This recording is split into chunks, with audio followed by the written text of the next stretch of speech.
তুমি মহারানী মন্দোদরী আনন্দের দিনে আনন্দ করতে হয় মহারানী মন্দোদরী।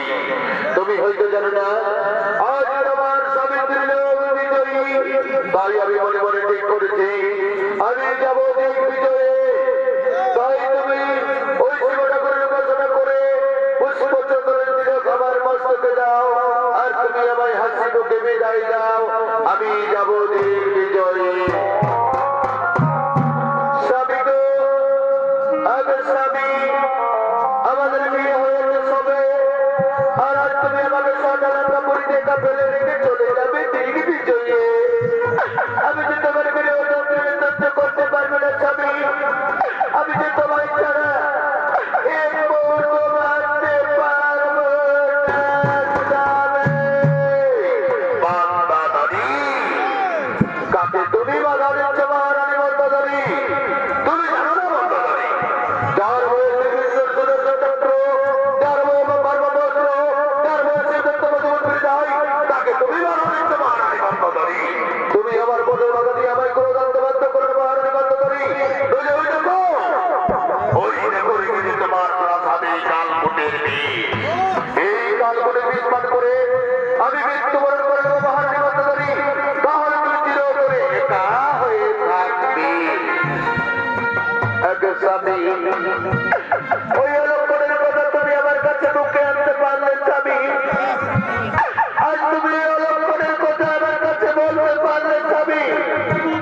একটু স্বামী এসো, আজ আমি তোমার কথা দেব না স্বামী। তুমি যাওয়ার পূর্বে এইটুকু আমি বলে যাই স্বামী, তুমি কতদিন পর দিক বিজয়ে ফিরে আসবে। মন্দোদরী, দিক বিজয় কি আর চারটি খালি কথা মহারানী মন্দোদরী? আমি নিজেই জানি না কতদিন পর ফিরে আসবো। স্বামী, সেইটুকু তুমি আজ আমার কাছে বলতে পারলে না স্বামী।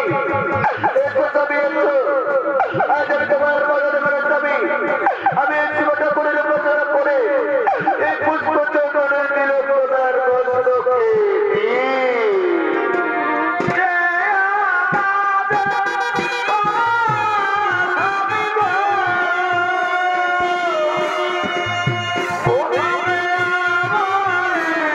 Daddy!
বছরের পর বছর স্বামীর বিরহ যন্ত্রণা সহ্য করতে করতে 3টি বছর বিগত হলো, কিন্তু মহারাজ রাবণ আর স্বর্ণলঙ্কাপুরীতে ফিরে এলো না। তাই মহারানী মন্দোদরী সমস্ত তপস্বীদের শাসন করা রক্ত কালকূটের বীজ মনে করে পান করলেন। স্বামীর বিরহ যন্ত্রণা সহ্য না করতে পেরে প্রাণ বিসর্জন দেব বলে, কিন্তু দৈবের ঘটনা কোনদিন হবে না খণ্ডন। দুর্ভাগ্যের বিষয়, সেই কালকূটের বীজ পান করে মহারানী মন্দোদরীর মৃত্যু হলো না। মহারানী মন্দোদরী হইলেন গর্ভবতী। দিনের পর দিন, রাতের পর রাত, মাসের পর মাস গর্ভের যন্ত্রণা সহ্য করতে করতে আজ মহারানী মন্দোদরী 10 মাস 10 দিন পূর্ণ গর্ভবতী। তাই গর্ভের যন্ত্রণা সহ্য না করতে পেরে কাঁদতে কাঁদতে নিজ কক্ষে দিদিকে আগমন করতে চলেছে। কি করিতে কি হইল, আমি আমার চলে যাব, আমি আমার নাই ফিরব, পাতার থেকে পড়াই ভালো।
আমি কেমন করে আমার স্বামী মহারাজের প্রশ্নের উত্তর দেব? আমি যে গর্বের যন্ত্রণা সহ্য করতে পারি না, আর আমি কোনো উপায় ভেবে পাই না। এখন আমি কি করি? উপায় মনে পড়েছে, মনে পড়েছে। এ সময় আমি আমার দাসীদের ডেকে দেবো, আমার দাসীদের ডেকে নিয়ে আমি সব কিছু কোথায় পরিষ্কার করে বলবো, যে কোনো একটি উপায় খুঁজে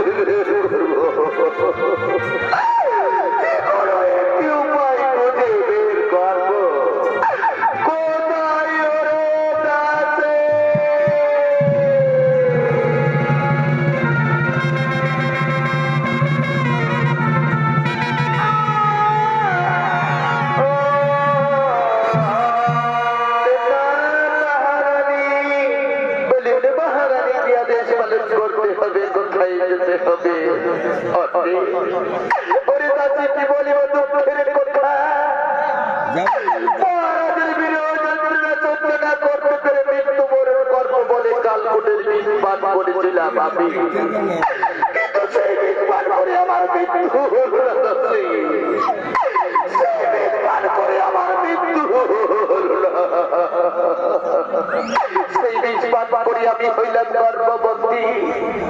এ সময় যদি আমার স্বামী মহারাজ বেরিয়েছেন আমার রাজপ্রসাদে, আমি কেমন করে আমার স্বামী মহারাজের প্রশ্নের উত্তর দেব? এ সময় যদি রাজ্যের প্রজারা জানতে পারে মহারাজের অনুপস্থিতিতে আমি গর্ভবতী,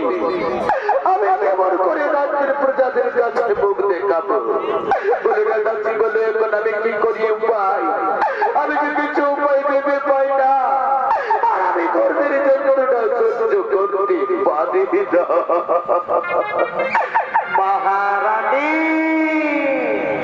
এ সময় তোমার মহাবিপদ মহারানী, তাই তো ভাই আমরা যা বলি তুমি তাই শোনো মহারানী।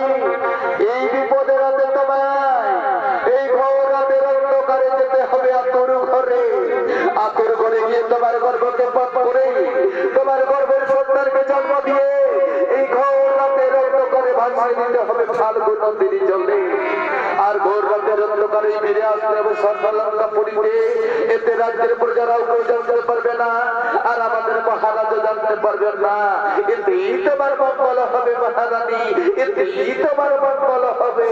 তাই করবো, তাই করবো যাচ্ছি, তাই করবো। আজ আমি আমার স্বামী মহারাজের সম্মান রক্ষা করে রাজ্যের প্রজাদের লোক আজ এই গৌরবের অন্ধকারে আতুর করে গিয়ে আমার গর্বকে পাপ করে আমার গর্বের সন্তানকে জন্ম দিয়ে তোমাদের সঙ্গে গিয়ে গৌরবের অন্ধকারে বাঁচিয়ে বসে ফাল্গুন নদীর জলে। চলো মহারানী চলো, রাত্রি প্রায় বিপ্রহর পার হতে চলেছে। অতি শীঘ্র তুমি আতুর করে চলো। ওই দেখো মহারানী অতি পথে ধাইমা আসছে। চলো মহারানী আতুর ঘরে চলো। হরিদিনটা গেল সন্ধ্যা,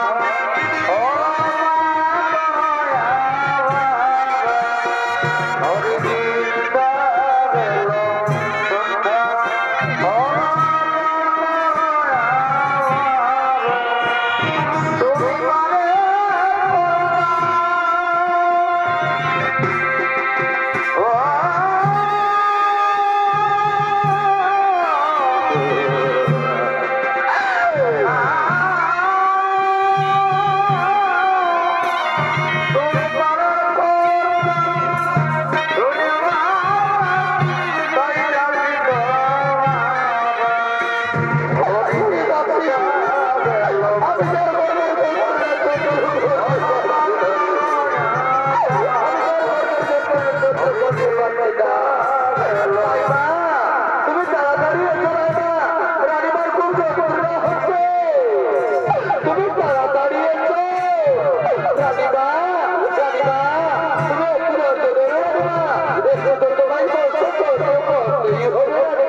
দেখো তার কি সুন্দর আমার কোলে তুলে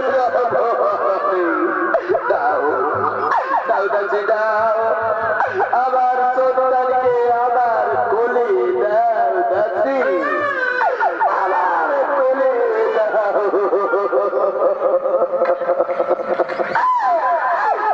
ওরে শিশু কাঁদিস রে মা কাঁদিস রে কেন তুই আমার গর্বে জন্ম নিলি রে মা কেন তুই অন্য কারো গর্বে জন্ম নিতে পারলি না আমি তোরে গৃহস্থ ভাগিনি মা আমি তোরে 10 মাস 10 দিন গর্ভধারণ করে জন্ম দিয়েছি কিন্তু আমি তোরে নিয়ত ভাগিনি মা জন্ম দিয়েও তোরে আমি পালন করতে পারবো না এই গৌরবে রোগ করে বাঁচিয়ে দিতে হবে তোরে পালগো নদীর জলে কাঁদিস রে ওরে মা কাঁদিস রে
তাই করবো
ভাসিয়ে দিয়েছ মাইরা, নিজের সন্তানকে কোনদিন নদীর জলে ভাসিয়ে দিয়েছ।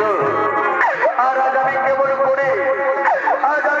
করে গর্ভধারিণী মা হয়ে দুঃসন্তানের গর্ভধারণ করে আমার গর্ভের সন্তানকে জন্ম দিয়েছি। আজ আমি কেমন করে মা হয়ে আমার গর্ভের সন্তানকে বাঁচিয়ে দেবো ফাল্গুন নদীর জলে। তোমরা আমায় বলে দাও মায়েরা, তোমরা আমায় বলে দাও।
রাজ্যের প্রজাদের লক্ষ্য লজ্জার্থে ভোর রাতে রত্ন অন্ধকারে ফাল্গু নদীর প্রবাহিত জলে ভাসিয়ে দিলেন তার নবজাত শিশু কন্যাকে এবং যাওয়ার সময় পথ পরে ক্লান্ত হয়ে পড়লেন।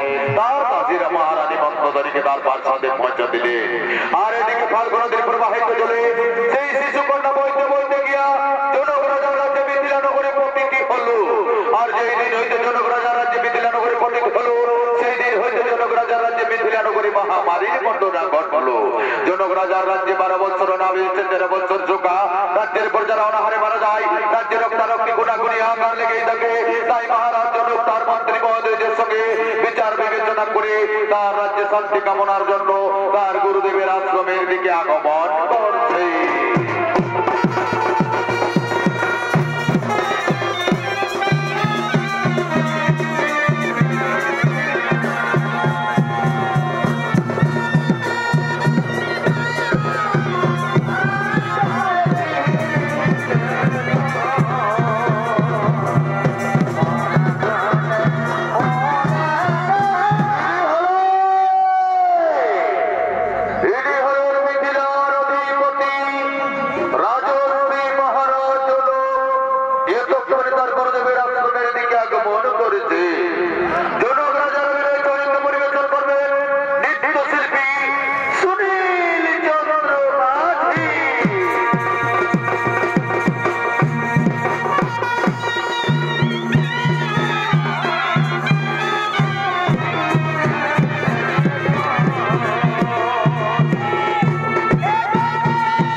হালটা জুড়ে দিলেই ঝামেলাটা শেষ।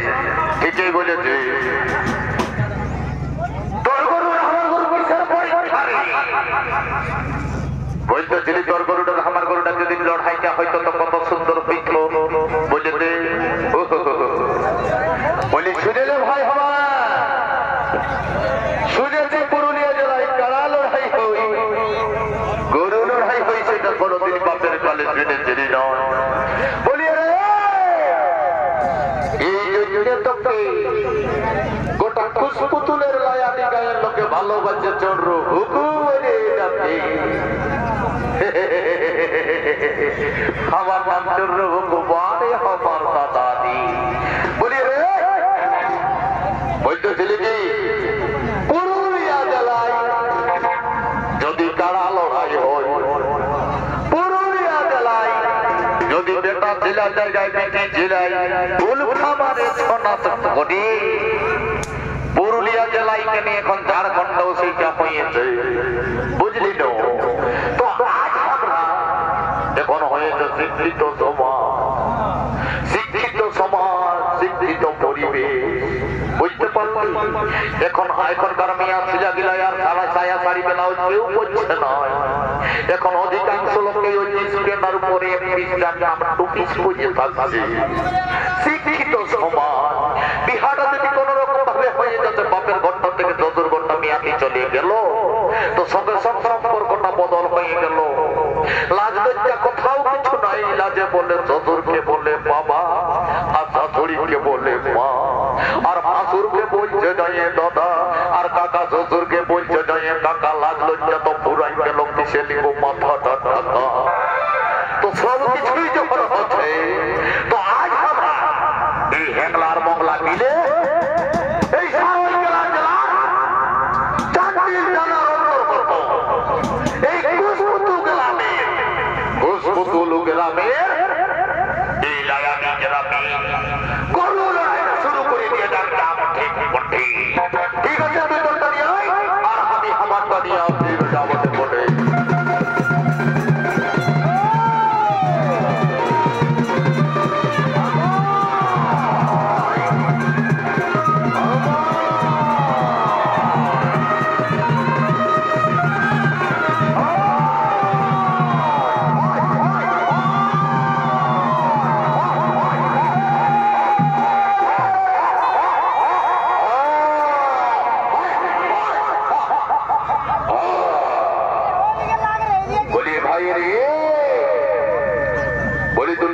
কাউকে কম বলা যাবে না, তোর আমারটা সমান সমান। তো ঠিক আছে, আপনি দিন করে তোর গরুটা আমার দিকে নিয়ে আয়, আমি জোয়ালটা মুহাছি, হালটা জুড়ে নিয়ে মহারাজকে ধরা দিলে আমাদের হত গজল তোর বদর ঝামেলা।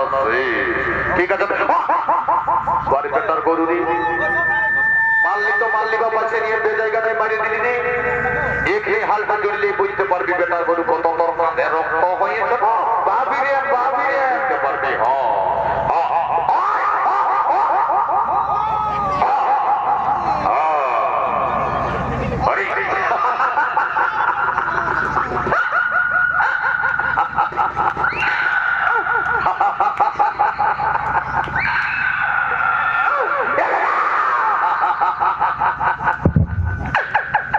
দাদা বলছি রে দেখেছি,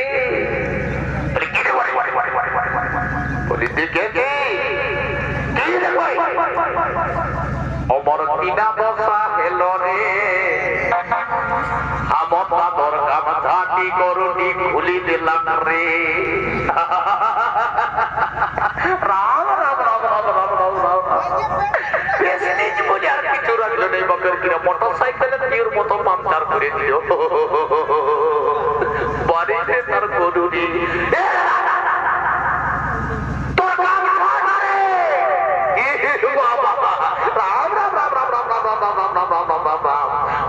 গরুকে মারলি তো মারলি, বেটার গামছাটা খুলে দিলি, পাংচার টিউর মতো পাংচার করে দিলি। বা আচ্ছা ঠিক আছে, গামছাটা খুলে দিলি তো কি হয়েছে? এখনো পর্যন্ত 12 মুন্ডাটা পড়াইছে না, কোথা যাবে? বলি এবার হালটা জুড়লে বেটার গরু বুঝতে পারবি কত ধানে কত চা।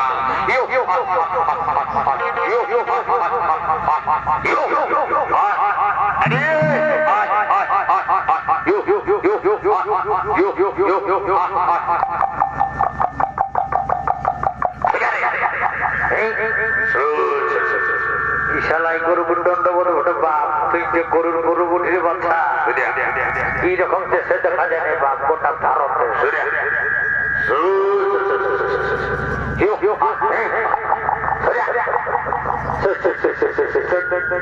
বেশি ঠেকানো বাপ ঠেকা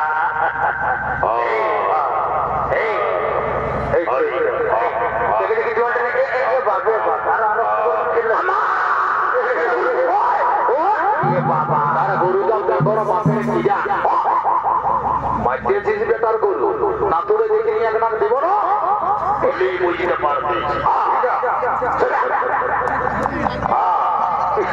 অরে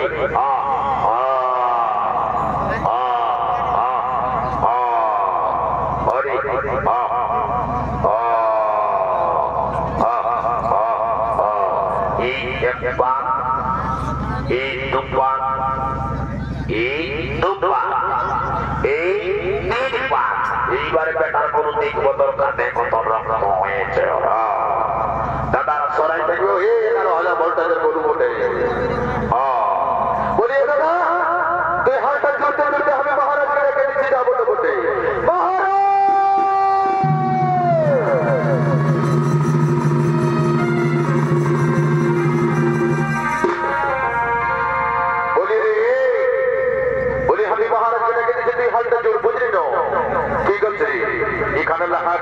শুনতে হবে গাছের দিকে যাইনি ডাক বলি ঠিক আছে তুই হাতে জোর আমি মহারাজকে ডাকছি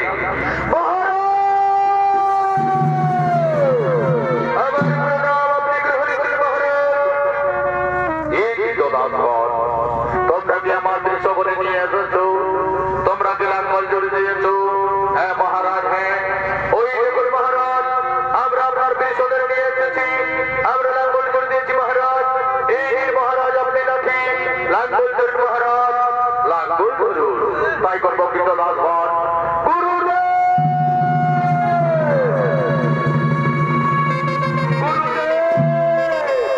আপনার চরণে কত পরিবার প্রণাম গুরুদেব আপনি আপনার আমার প্রণাম করে গুরুদেব जो सुश्री बाबू राजोर ए राजोर विलंब नहीं प्रियजन जाओ তুমি স্বয়ং তাদের জমিতে যত লাঙ্গল তোমার সমস্ত মনের কামনাই হইবে পুরো গুরুদেব আপনার আদেশ আমি অক্ষরে করে করিব পালন বিলম্ব नहीं প্রিয়জন অতি শীঘ্র আমি তাদের জমিতে চষিব লাঙ্গল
আমি চেয়ে দেখবো এই তো আমি লাঙ্গল চষতে চষতে এই বাক্স উঠেছে এই বাক্সর মধ্যে কি উঠেছে কি রয়েছে আমি চেয়ে দেখি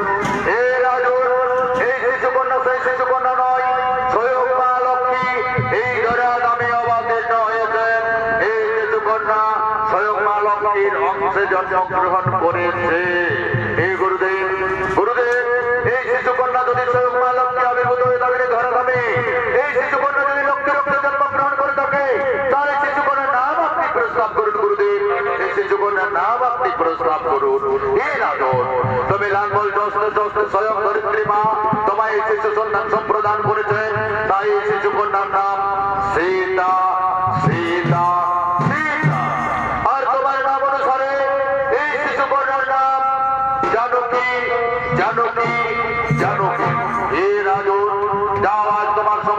মনস্কামনায় হইল পূরণ। আজ হতে তুমি এই কন্যা শিশু কন্যাকে নিজ কন্যার মতো করিবে লালন পালন লালন পালন। গুরুদেব আপনার আদেশ আমি অক্ষরে করে করিব পালন। আজ হতে শিশু কন্যাকে সকলেই জানবে জনক রাজার কন্যা সীতা সীতা সীতা। গুরুদেব আপনার আদেশ পদ আমি গান করিতেছে আমার সমস্ত মনস্কামনা হয়েছে পূরণ। ওই যখন গুরুদেব মস্তকের উপর বিনোদন করে করছে বিদ্যুৎ চমকাচ্ছে বৃষ্টি পড়া শুরু হয়ে গেছে। গুরুদেব আর বের নাই গুরুদেব প্রসাদের দিকে করি গো।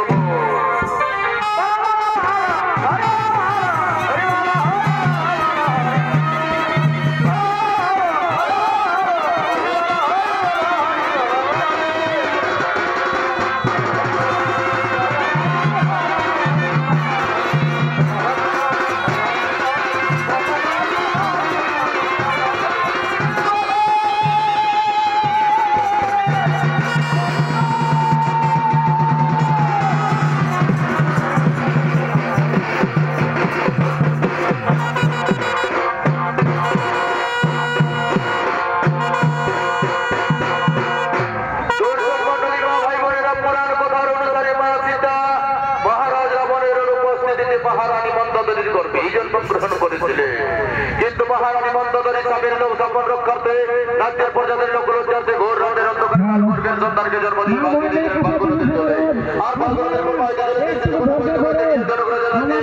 জনগণের পণ্ডিত হয়েছিল এবং ভূগর্ভের মধ্যে 13 বছর পর মহারাজ জনক লাঙ্গল ছিলেন এবং লাঙ্গল ধরা ধামে অবতীর্ণ হয়েছিলেন। নমস্কার নমস্কার নমস্কার